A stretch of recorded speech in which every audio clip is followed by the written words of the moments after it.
Good evening, everyone.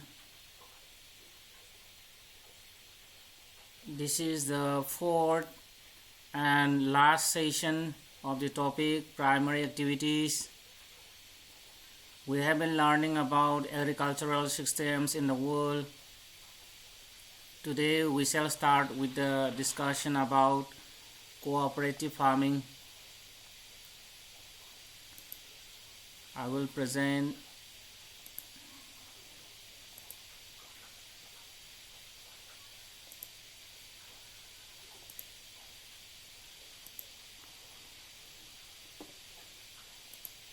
So now let us learn important features of cooperative farming, and when we learn the features of cooperative farming we will learn the meaning of cooperative farming also.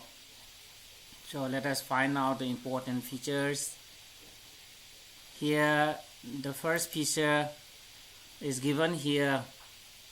So in this type of farming, a group of farmers form a cooperative society by pulling in their resources voluntarily for more efficient and profitable farming. That means to increase the efficiency and to increase the profit of farming, the farmers are combining their resources voluntarily, and this is what we call cooperative farming. And another feature given here is that individual farms remain intact, and farming is a matter of cooperative initiative. Actually, each farmer has a plot of land, and ownership of those plot of land remain intact. Land is not combined in this case. Land is not pooled. It is not combined. It remains intact. However, the farming is a matter of cooperative initiative only. Simply, the farmers are helping each other. Helping each other by pooling the resources. Say one machine of one farmer can be hired by another machine free of cost. Like that, they are helping each other. And another important feature of cooperative farming is here. Cooperative societies help farmers to procure all important inputs of farming. See, for cooperative farming, cooperative societies are formed, established, and so these societies will procure all important inputs of farming, maybe biochemical input, maybe machinery, ISYB sheets, and as well as sell the products at the most favorable terms and help in processing the quality product at the cheaper rates. So first, the societies procure, buy all important inputs of farming, fertilizer, seeds, machinery, and at the same time cooperative societies also sell their products at the most favorable terms and the prices, and processing of these quality products at the cheaper rates is also done. So such type of this farming, that is cooperative farming, has been successful in many Western European countries like Denmark, then Netherlands, Belgium, Sweden, Italy, etc. So one point you have to know is that in Denmark, practically every farmer is a member of cooperative.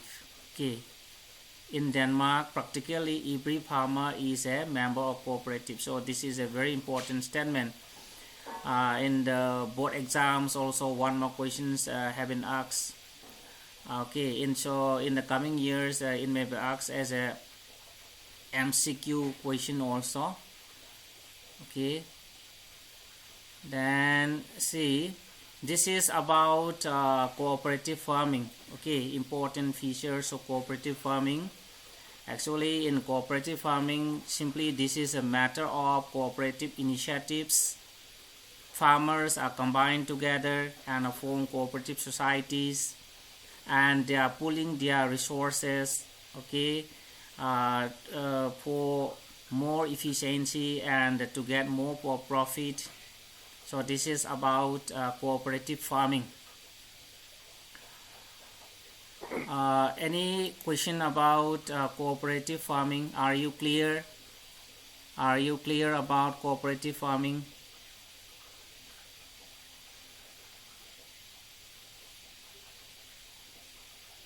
Lelelal, are you clear? Okay, so then let us repeat. See, here in cooperative farming, a group of farmers form a cooperative society.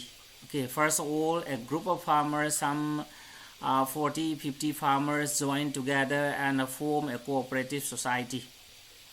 And after that, they combine their resources voluntarily, okay, to get say more profit. In this case, they are combining only the resources, not the land, okay, not the agricultural land. Each farmer, okay, has a plot of land, and the ownership of this plot of land remain intact. Land is not combined, okay. And farming is a matter of cooperative initiative only. That is just helping each other only. And in cooperative farming, see, the society formed by them. Okay, cooperative society formed by the farmers procure, that means buy, all important inputs of farming like these chemical fertilizer, pesticide, insecticide, SYV seeds, machinery. Okay, and also sell the product at the most favorable terms and the price. Okay, and they also process the product at a cheaper rate also. This is about cooperative farming, and this type of farming say originated over a century ago, about 100 years ago, and has been successful in many Western European countries like Denmark, Netherlands, Belgium, Sweden, Italy, etc. And in Denmark, practically every farmer is a member of cooperative society. Okay, that means very, very successful in Denmark. So this is about cooperative farming.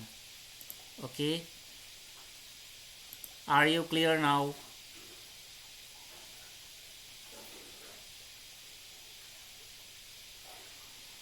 Okay, then let us take up another agricultural system, that is collective farming.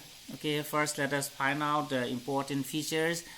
After that, let us compare this collective farming with the cooperative farming.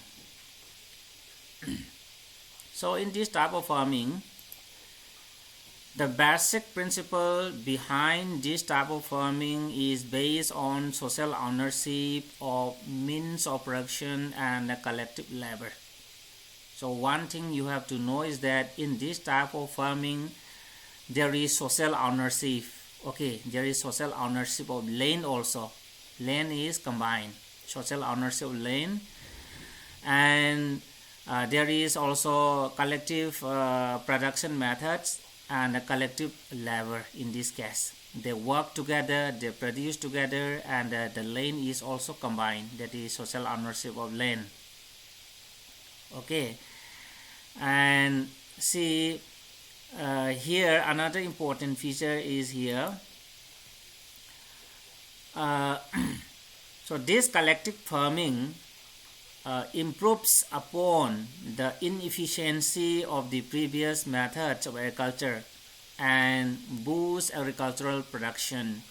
Okay, that means whatever the defects, whatever the inefficiency, okay, that have in the case of this other type of farming is improved by this collective farming method. Okay, and when we do collective farming, there is increase in the agricultural production, there is increase in the efficiency of this production. And such type of farming actually originated in the erstwhile Soviet Union, okay, erstwhile USSR, Union of Socialist Republic. And there in Russia, okay, Soviet Union, now it is known as Russia, collective farming is known as kolkhoz. Okay, kolkhoz. See, kolkhoz. Kolkhoz. That means kol means collective, khoz, that is farming. So this is a word, okay, a Russian word, kolkhoz, that is collective farming. So another important feature is here, the farmers used to pool in all their resources like land, livestock, labor. So in this case also, the farmers combine all their resources, including land, okay, including land, like land, then livestock, animals also combined, pool together, labor is also combined together in this case in collective farming. However, they were allowed to retain very small plots to grow crops in order to meet their daily requirements. However, a small piece of land is allowed to retain, okay, say to grow crops for the family needs, okay, for the need of the to meet the daily needs of the family. So this is about collective farming. So any question about collective farming?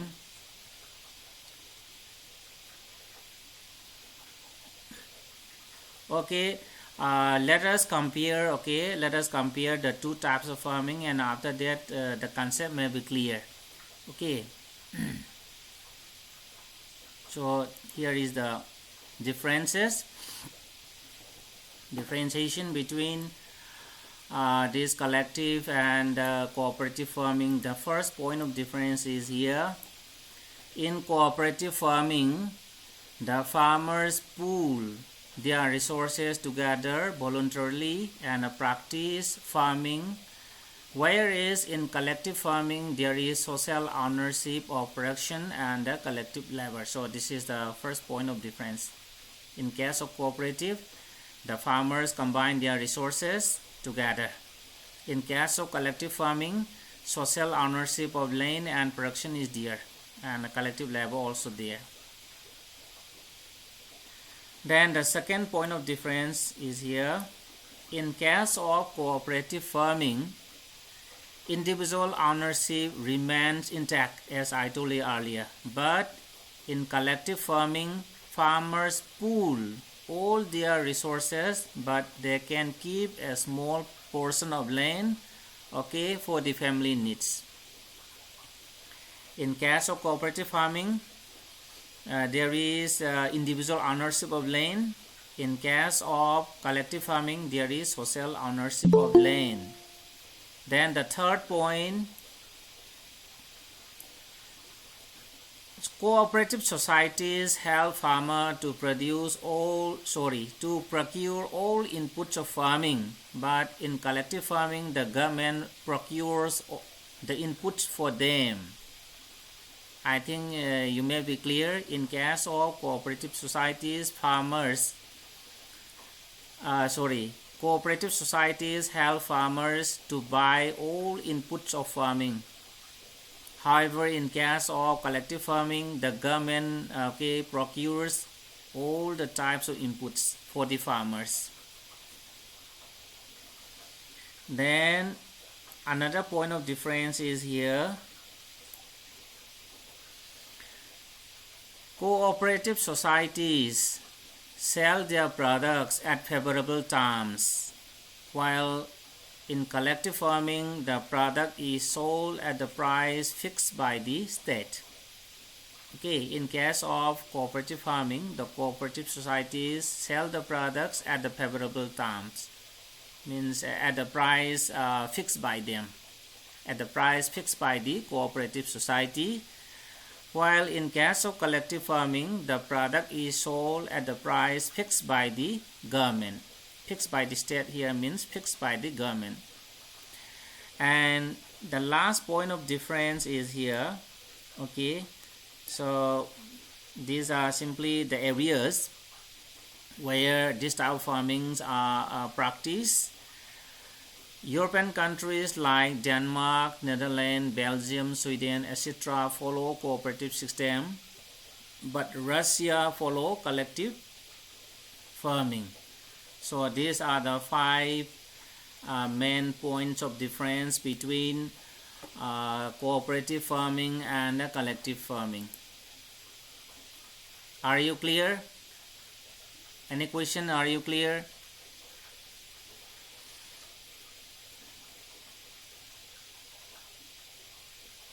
Anybody? Basti, are you clear?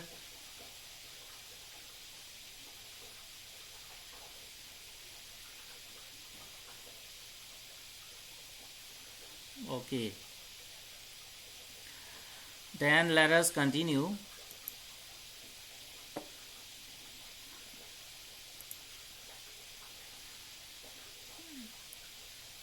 So the last important primary activity, okay, the last important primary activity mentioned in chapter 5 of Fundamentals of Human Geography is mining.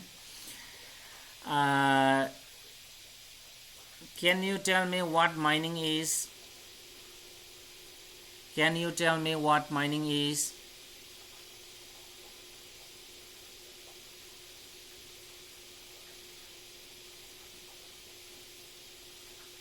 What is mining?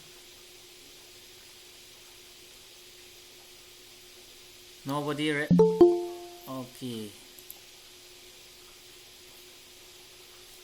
Caroline is coming.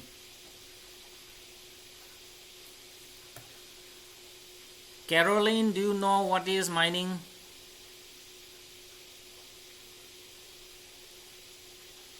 Nobody responds. I will tell you, okay?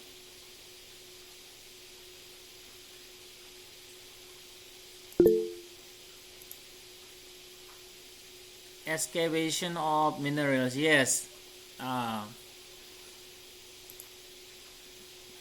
Okay, Tracy, good. Yes, mining means extraction of minerals from the surface of the earth and from the interior of the earth. Okay, extraction or excavation of minerals from the surface and the subsurface of the earth, that is called mining. And mining is an important primary activity because processing is not done in the case of mining. Now let us see. So we have 2 important factors of mining activity. Okay, and so the two main factors are physical factors and economic factors. So what are the physical factors? So physical factors include size, grade, and mode of occurrence of deposits.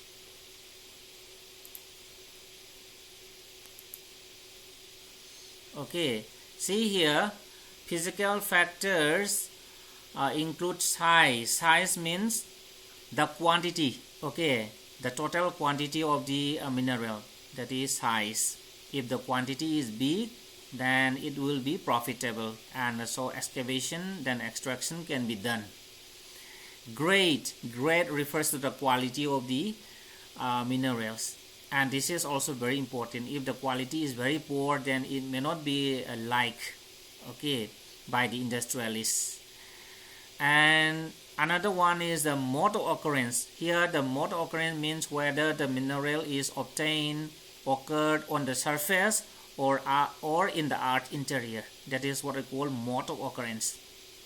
Whether on the surface of the earth or whether it is found in the earth interior. That is mode of occurrence. Next we have economic factors such as demand for the mineral. Whether the mineral will be demanded by the industrialists or not, whether useful or not, maybe will be useful or not. Then technology available, the level of technology available and the use. See, in most of the cases, some of the countries may have these rich resources of minerals. Some poor countries may be endowed with big reserves of good quality minerals, but due to this low level of technology or due to lack of this investment, they may not be able to extract it. So technology is also a very important factor when the mineral is occurred in the earth interior. Then capital to develop the infrastructure. Capital is also very much needed to develop the infrastructure. And the labor and the transport costs. So these are also economic factors. Labor is also required. Ship labor is also required to extract the mineral. Transportation is also required to transport the mineral to the factories. So these are the two important factors affecting the mining activities. So this is an example of mining, oil drilling. So this one is an example of this oil drilling operation Gulf of Mexico. Then next we have this methods of mining. So we have two types of mining. Mining is of two types.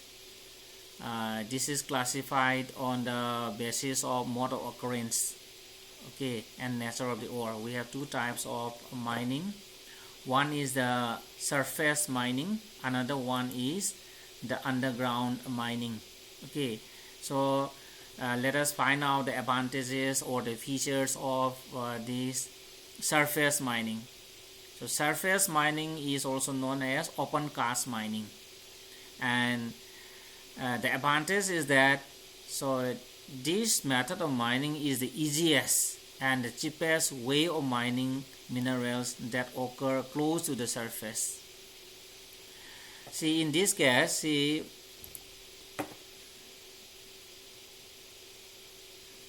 here, let us say here this is the surface, and let us suppose that these minerals are occurring just at the surface. So from here we can easily take out the mineral, and this is what we call open cast mining, or the surface mining. And so this is the easiest way of extracting the minerals. And the overhead costs, such as safety precautions and equipment, is relatively low in this method. Unlike the other this mining method, the equipment can be simple also. Equipment can be simple, can be done by hand also. Actually, in the poor countries where there is low level of technology, if the mineral is obtained on the earth surface, we can do by using simple tools, implements, and human labor. So this is one advantage of this open cast mining. And when we use machines, the output is both large and rapid in this case of mining, that is open cast mining. See, I think here is also a diagram. See here,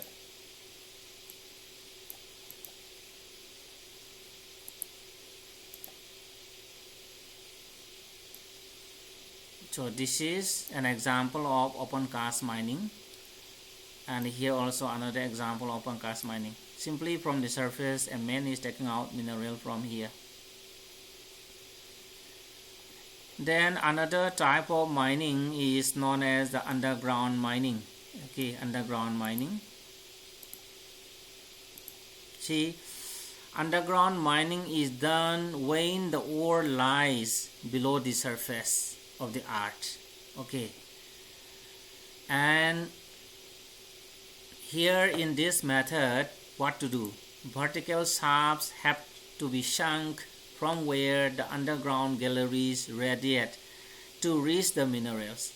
You may be seeing here, see in this case. So this is the case of Sap Mining. See here, and here let us say this is the surface, and here in the underground we have a very thick layer of coal seam. Okay, here this is a layer of thick layer of this coal seam. Let us say okay, coal seam. And so when the mineral is found in the earth interior, what to do? We have to dig a shaft tunnel, okay, using machine, and again to be radiated on both sides here. Okay, and from here we have to take out these minerals, and all these minerals are to be carried upward using these hot-lace machine, trolleys, okay, cranes, and many other things. It is to be okay taken out from here on the earth surface. So this is for the case of this underground mining. And see here also you are seeing that a shaft tunnel is digging, and here it is radiating in all directions to reach the mineral, to find the minerals. And minerals are extracted and transported to the surface through these tunnels, okay, through these shaft tunnels. And in this type of mining, okay, it requires specially designed lifts, then drills, okay, drills to make holes, okay, to dig out we need drilling machines, then haulage vehicles for transporting these minerals in the tunnels and on the earth surface, then ventilation system for safety and efficient movement of people, okay, oxygen to be supplied when the mining area is very deep, okay, oxygen is to be supplied, ventilation system should be there, and there should be efficient movement of these people and material, and all the people must be safe also. One disadvantage of this method of mining is that, okay, it is very risky. Sometimes poisonous gases, fires, floods, and caving in lead to fatal accidents. See, say here, when somebody is working, say for example, when somebody is working here, suddenly because of earthquake or some other okay natural calamity, if this hole is covered, okay, with soil, then all the workers in the underground may lead to death also. Or when there is heavy rainfall here, heavy rainfall on the earth surface, and if there is flood over the surface, then flood water will enter, and here the hole, the tunnel also will be flooded, killing the people who are working inside the tunnel. Okay, then there may be fire cases also. Say while mining okay coals in the tunnels, sometimes fire may break out, okay, and just leading to the killing of people. It's very dangerous. And sometimes while digging these mines, poisonous gases, carbon monoxide, then methane gases, okay, may be released and just leading to the death of the miners. So that is why it is said that this method of mining is very risky.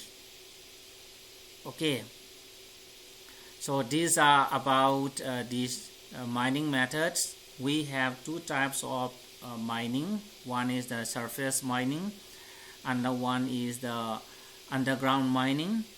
And we have to do the two types of mining. Okay, we have to practice, we have to conduct the two methods of mining depending on the location of the minerals. When the minerals are found on the surface of the earth, okay, say we do open cast mining. And when the minerals are found in the earth interior, say we do underground mining.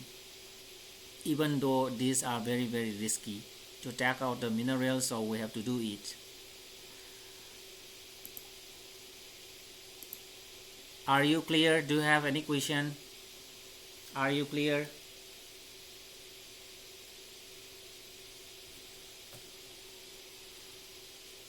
Boys and girls, are you clear?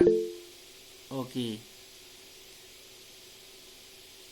Surface mining. Okay, surface mining is very simple. Okay, type of mining. Simply see, when the mineral is occurred on the earth surface, say for example, as in the case of bauxite. Sometimes, say in most of the cases, we find bauxite, the ore for aluminum, on the earth surface. And when it is found on the earth surface, simply we can take out, we can extract these minerals, okay, by any means, by using machines, by using cranes, or by human labor, using small tools and implement, we can extract it. And here the risk factor is very low. We can say there is no risk as in the case of this surface mining, because we are working on the surface, and that is why the risk factor is very low in this case. Okay, and when we use machines, the production can be very big and rapid also. In a day we can extract, okay, a huge quantity of minerals in a day using machines. Okay, this is about the surface mining. Delelal, are you clear?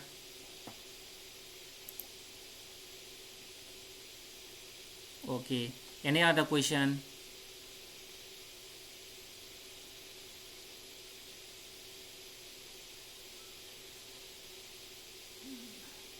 I think all of you are clear. So thank you very much for joining my class, and please leave your name in the WhatsApp group for attendance. Thank you very much. Thank you all.